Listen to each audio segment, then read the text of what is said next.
चलिए वहीं आगे बढ़ेंगे, बात करेंगे। एक बड़ी खबर, बड़ी जानकारी आपको दे रहे हैं, इसी बीच ही बड़ी खबर आप तक पहुंचा रहे हैं। आज से संसद का 3 दिवसीय विशेष सत्र जो है वो शुरू हो जाएगा। 16 अप्रैल, 17 अप्रैल, 18 अप्रैल महिला आरक्षण संशोधन बिल संसद में पेश किया जाएगा।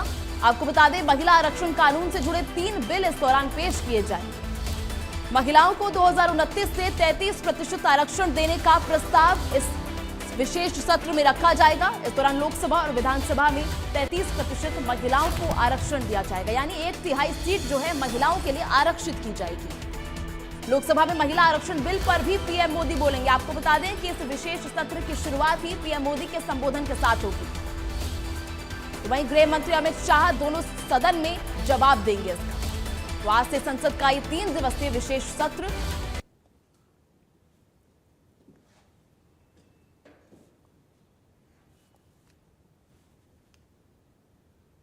चलिए भाई, ज्यादा जानकारी के लिए इनपुट हेड दीपक शर्मा इस वक्त हमारे साथ लगातार जुड़े हुए हैं। दीपक जी, इसको लेकर क्या कुछ जानकारी है? लगातार नारी शक्ति का सम्मान जिस तरह किया जा रहा है, नारी सशक्तिकरण को लेकर भाजपा जो है अहम कदम उठा रही है, केंद्र सरकार अहम कदम उठा रही है, इसको लेकर ऐसे में ये बिल पास होना किस तरह से देखा जा रहा है इसे? देखिए, यूं तो अगर बात की जाए महिला आरक्षण को लेकर के 3 साल पहले निर्णय लिया गया था 2023 में, लेकिन अब उसको 2029 से ही लागू किया जा सके, इसको लेकर के नारी शक्ति वंदन अधिनियम जो है उसको लेकर के 3 दिन की ये पार्लियामेंट का जो सत्र है, क्योंकि ये हालांकि बीच में बजट सत्र के वजह एक अवकाश रहा था, लेकिन अब 3 दिन का जो आज से शुरू हो रहा है, कई बिल पार्लियामेंट में मुख्यतः रहने वाला है नारी शक्ति वंदन अधिनियम को लेकर के, जो इसी परिसीमन के साथ इसको लागू किए जाने की बात की जा रही है।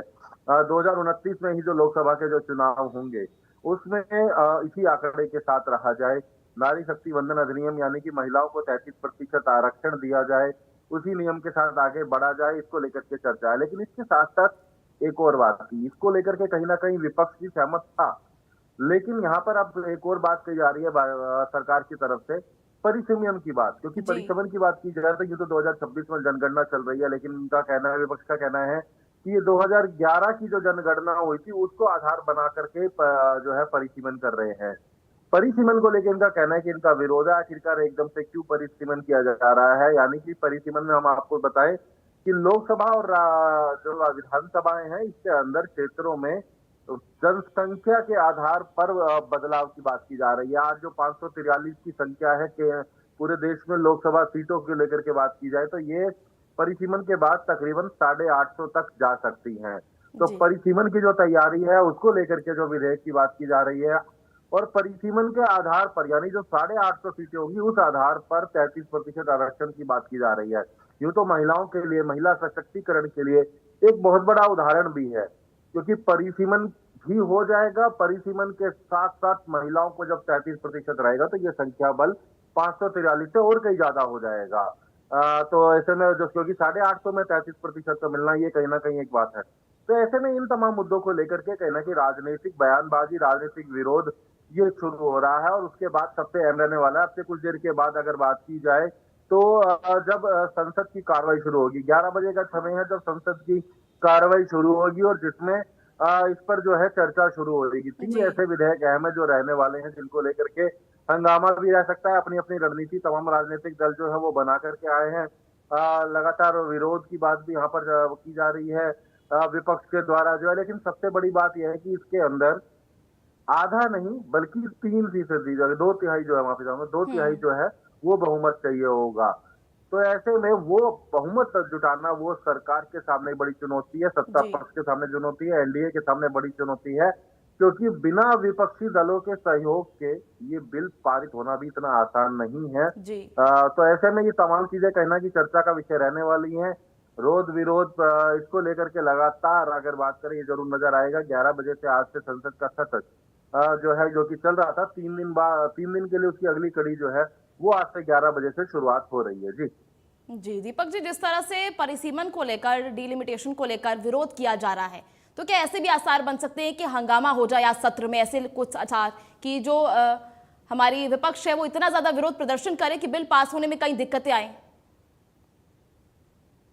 देखिए, इसमें कोई दो राय नहीं है, विपक्ष का हंगामा रहेगा। एक मास्टर स्ट्रोक कहा जा सकता है केंद्र सरकार का कि उन्होंने महिला सशक्तिकरण की बात पर नारी शक्ति वंदन अधिनियम को आगे रखकर इसमें आगे बढ़ रहे हैं। और ये एक ऐसा पहल है, एक ऐसी मुद्दा है जिस पर अगर विपक्ष विरोध करता है तो भी गिरेगा, विपक्ष की मुश्किलें बढ़ जाएंगी अगर वो नारी शक्ति वंदन अधिनियम का विरोध करता है तो।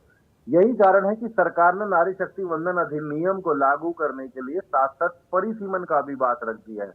तो उस परिसीमन का विरोध करते हुए, परिसीमन जो किया जा रहा है, सीटों की संख्या विधानसभाओं में लोकसभा बढ़ाने की जो बात है जनसंख्या के आधार पर, उसको आधार बनाते हुए विपक्ष जो है वो केंद्र का, वो सरकार का विरोध करेगा। लगातार संसद में इसमें जो चर्चा है, हंगामा देखा जाएगा। ये सारी रणनीति जो है परिसीमन को आधार बना करके किया जाएगा, क्योंकि नारी शक्ति वंदन अधिनियम का विरोध करना ये बड़ी चुनौती रह सकती है, क्योंकि 3 साल पहले भी जब ये पारित हुआ था तो एक राय के साथ ये पारित हुआ था, विपक्ष की भी उसमें भूमिका थी, सहयोग था।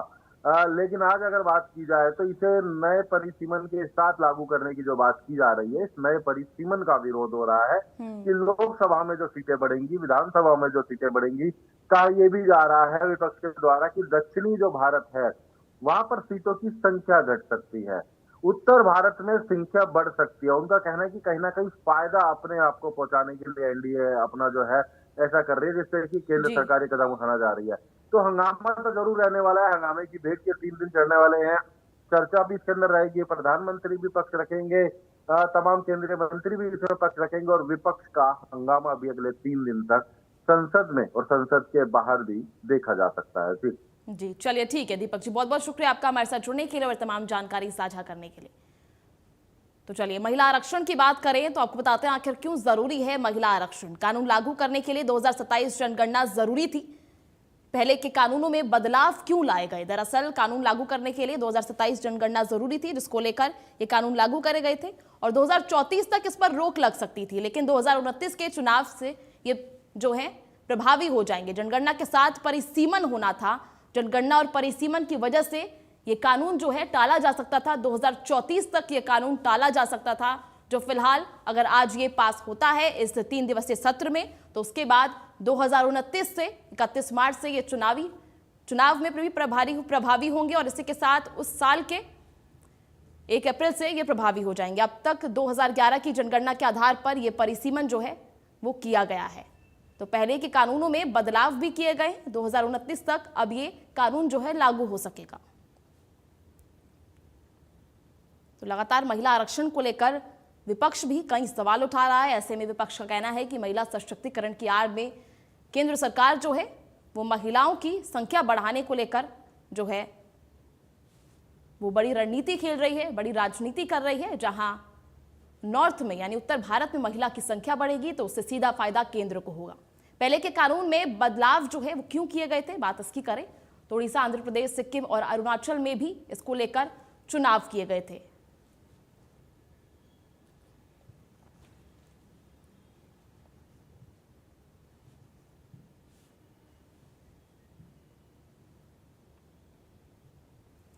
तो विधानसभा चुनावों में भी ये महिला आरक्षण जो है अब लागू किए जाएंगे, जहां परिसीमन के बाद सीटों की संख्या जो है 543 से बढ़कर लगभग 850 तक पहुंच जाएगी। बात करें केंद्र शासित प्रदेश की, जहां ये कानून जो है विधेयक 2026 की, तो दिल्ली, जम्मू कश्मीर, पुडुचेरी की विधानसभाओं में भी महिलाओं के लिए 33% आरक्षण जो है वो किया गया था। संविधान की बात करें तो ये जनसंख्या की नई परिभाषा के रूप में उभरेगा। आपको बता दें, राजनीतिक क्षेत्र में महिला को सशक्तिकरण